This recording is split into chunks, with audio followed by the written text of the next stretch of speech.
chicken with the walker who's, you know, this is delicious. It is, isn't it? It's very interesting. Very interesting. Definitely.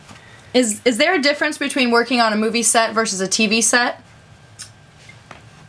I think there is. Some people probably would say no. There's an immediacy on the television set that has to happen because you've got a schedule and you've got to finish this within the 10-day framework, this episode, because it's going to have to air at some point. You've got to keep your schedule. So the opportunity to we'll get it tomorrow, it doesn't really exist. When you go to perform a scene, you need to get it. So you need to be prepared to do it, and you need to have the flexibility if things need adjustment. You've got to let go of what your preparation is and be a team player to get it done. On a film, for instance, if something doesn't work, you might come around to get back to it or do reshoots, so to speak. That being said, it's the opposite in the edit or the tone. So, in other words, you have, over the breadth of a television series, a great opportunity to land little nuanced things in television. Norman Reedus, Daryl, is brilliant at this. He offers little things every week that inform us of his character. Whereas in a film, you have a short, tight 2-hour time frame to land all those things. Right. So you got to land them, and sometimes it's got to be a punch in the nose with that landing. So yeah, there's a total difference in the form of approach. I think the preparation is the same. I think the work is the same. Television is very active right now, very cutting edge, very innovative. Everybody's on the top gear. Film has a little more breath. Maybe in film you get to land scenes, they breathe maybe a little bit more, but the sets, the food's good. Yeah. Food's great on both. Coffee's good on both.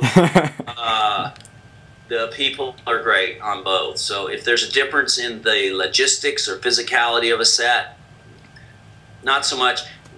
I've been on some really huge films. Oh yeah. That I can't fathom. I've been on some huge television series. Yeah. I've been on some really small films. I've seldom been on small television series. Right. So in other words, something that's for production, for cable or network television. There's not that the indie feel doesn't really land as much on television. I should say that.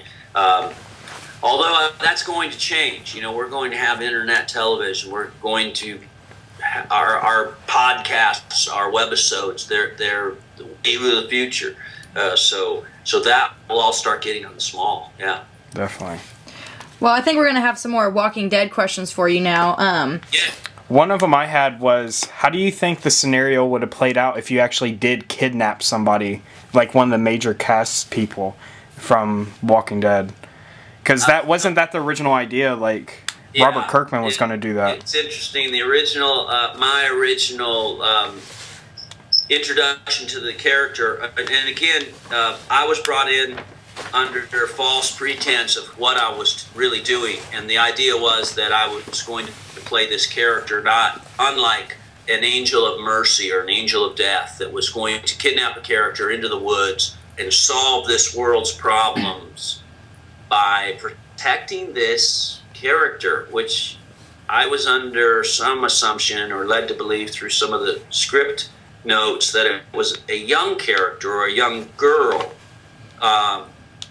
because Judith, the last kicker, had yet to be born at this point. Right. So I'm not sure it was her, but maybe maybe she was born to solve this problem, not unlike Jesus. Maybe she was needing to be brought, and I think I would have probably taken it very John the Baptist and protected her, or right. Viggo Mortensen on the road at all costs out in the woods, so that she could keep the fire burning for humanity. Mm-hmm. And I think that would have been my approach, as opposed to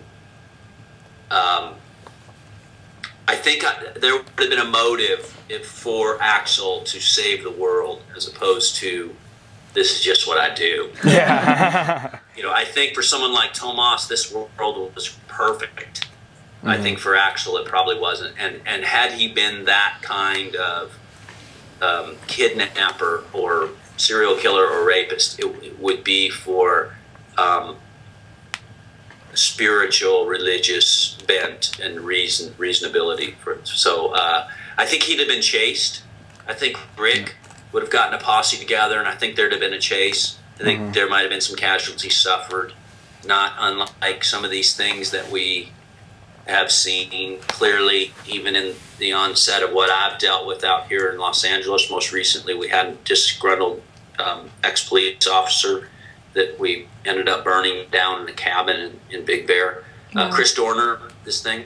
So I think there'd have been something that would, you know, an ambush and a chase and Man on Fire. Yeah. I think there'd be some better qualities to it than just the lasciviousness of kidnapping. So that's a good question, though. Yeah, Definitely. We actually have some fan questions from you that was sent through Twitter today. Let's start with this one. What do you think about that one, Thomas? Are there any upcoming projects as far as what you're looking forward to since you're done with The Walking Dead right now? Yes, that's a great question. Thank you. There are. There's an interesting movie called Monica. There's actually two Monicas. That's tough on a dude to have two projects called Monica, because you're in trouble. But there's a Monica that I did with, directed by Stephen Monroe, who made I Spit on Your Grave. Oh, that's awesome. And this is with Serena Vincent, who I adore. Ooh. You probably know Serena. Yeah. Cabin Fever. But also she's very active in the Walking Dead webisodes that Greg directs as well. And so she is the lead in this particular movie. I'm excited for that. I'm excited for everything she does. That sounds the awesome. Keira Knightley factor is very, very original as it comes to Serena as well. Right. Then there's another Monica that I've done in town, which is a great story about a gentleman's club, as we call them in the South. Yeah. And so I had a delightful time working with the cast and doing a fun character. Followed up by a Well, sorry about that. question. That could be a question. We'll play right through it.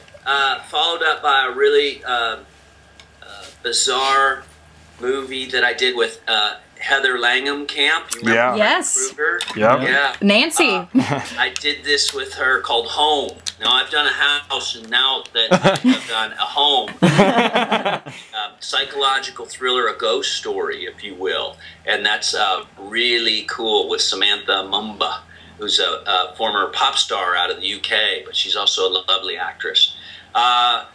So those are two. Those are three. Then I did a film that I'm super excited about. It's called A Fighting Season, and it's basically The Hurt Locker meets Training Day. It's about a soldier coming back from Afghanistan with post-traumatic stress syndrome. They're trying to assimilate him back into the fray, and he goes to a recruiting office. And the recruiting office is small-town USA, not unlike a used car dealership, where they're selling the bill of goods or the GI Bill to young high school kids that have no other opportunity.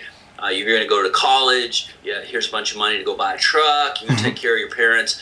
And they go out and end up coming home in body bags. And so it's sort of the lie that's being perpetuated. And on top of that, they're not really doing good things in the office. In other words, there's a fair share of illicit drug use and drinking and hustling some of the 17-year-old female recruits. And this man is having to deal with all of it, and I'm sort of the Denzel Washington character of Training Day to Clayne Crawford, who I adore, to his Ethan Hawke, so to speak.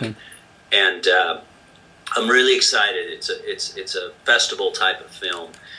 Recently I did a movie called House of Forbidden Secrets, a couple days in Kansas City in the Midwest, which was great. It was cold, 7 degrees. Now, we don't even have that number on our thermometer. But it was great, and I enjoyed that. And that again is a bit of it's a psychological thriller that is that's out there.